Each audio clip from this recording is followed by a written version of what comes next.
পান, জর্দা বা সুপারি অনেকের কাছে এটি দৈনন্দিন অভ্যাস, কিন্তু এই অভ্যাসই ধীরে ধীরে আপনার পুরো মুখের ক্ষতির কারণ হতে পারে। জর্দা বা সুপারি খেলে দাঁতে জেদি দাগ দেখা দেয় এবং যা দাঁতের সৌন্দর্য নষ্ট করে ফেলে। এছাড়াও মাড়ির প্রদাহ, মাড়ি থেকে রক্ত পড়া, মাড়ির টিস্যু সরে যাওয়া সহ আরো বিভিন্ন ধরনের সমস্যা দেখা দিতে পারে।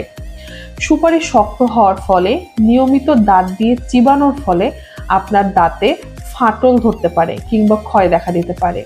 এছাড়াও দীর্ঘদিন ব্যবহারের ফলে মুখের মিউকোসায় পরিবর্তন দেখা দেয়।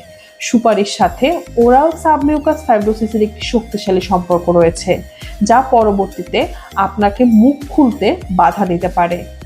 তাই নিজের দাঁতকে সাদা রাখতে নয়, বরং নিজের মুখ এবং জীবনকে সুস্থ রাখতে আজই জর্দা কিংবা পান সুপারির অভ্যাস ছেড়ে দিন। সবচেয়ে ভয়ঙ্কর বিষয়টি হলো, জর্দা, সুপারি, পান জাতীয় তামাক মুখের ক্যান্সারের অন্যতম কারণ। তাই পান, জর্দা, সুপারির অভ্যাস আজকেই ছেড়ে দিন। সুস্থ থাকুন, সুন্দর থাকুন। ধন্যবাদ।